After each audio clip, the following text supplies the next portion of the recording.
मुझे गुस्सा भी आ रहा है और साथ ही में रोना भी आ रहा है, क्योंकि हैदराबाद का वाले महान 400 एकड़ में फैला जंगल, जिस जंगल के अंदर तकरीबन 2 लाख से ज्यादा पेड़ थे और साथ ही में 5000 से ज्यादा पशु पक्षी थे, लेकिन तेलंगाना की सरकार ने रातों रात इस महान 400 एकड़ में फैला इस विशाल जंगल को 500 सरकारी बुलडोजर ले जाकर पूरी तरह से रौंद दिया गया। लेकिन यहाँ हैरान कर देने वाली बात यह है, जब इस महान विशाल जंगल को बुलडोजर रौंद रहे थे तभी वहाँ अचानक पशु पक्षियों का शोर शराबा बर्पा हो जाता है। ऐसा लग रहा था कि जैसे कि इन पशु पक्षियों पर अचानक कयामत से आ चुकी और ये पूरा खेल रात के समय रचा जा रहा था। जब पूरा हैदराबाद नींद के आगोश में सो रहा था तभी सरकारी बुलडोजर आते हैं और अचानक इन मासूम पशु पक्षियों के जंगल को रौंदना शुरू कर देते हैं। और गांव वालों का तो यहाँ तक कहना है कि जब ये सरकारी बुलडोजर रात के समय जंगल के अंदर घुसे थे जंगल को नष्ट करने के लिए, तभी मोर हिरण जोर जोर से चीखने चिल्लाने लग जाते हैं और साथ ही में तेंदुआ और साथ में कई सारे चीते शहर के अलग अलग जगह पर देखे गए। और उसके बाद जैसे ही सुबह उठकर हमने जंगल में जाने की कोशिश करी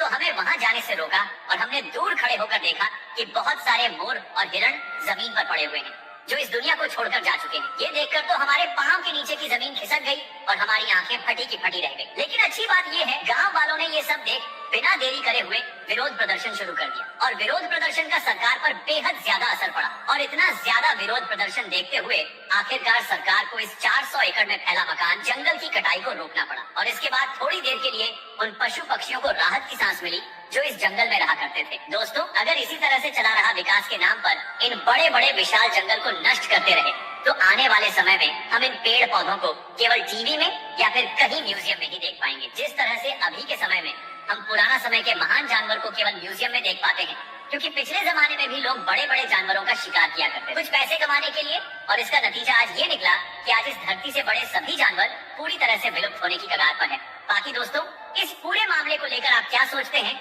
कमेंट करके जरूर बताएं।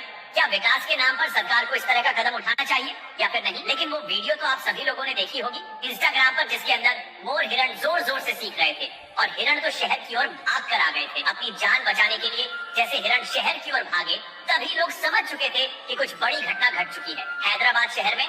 और वो घटना कोई नॉर्मल घटना नहीं थी, बल्कि 4 एकड़ में फैले इस महान जंगल को नष्ट करने की पूरी प्लानिंग। तो शुक्र है टाइम होते हुए इस जंगल को नष्ट होने से बचा लिया गया। और कुछ लोगों का तो यहाँ तक कहना है, ऐसा लग रहा था जानवरों पर जैसे कि कयामत आ चुकी है, क्योंकि वह इधर उधर भाग रहे थे अपनी जान बचाने के लिए।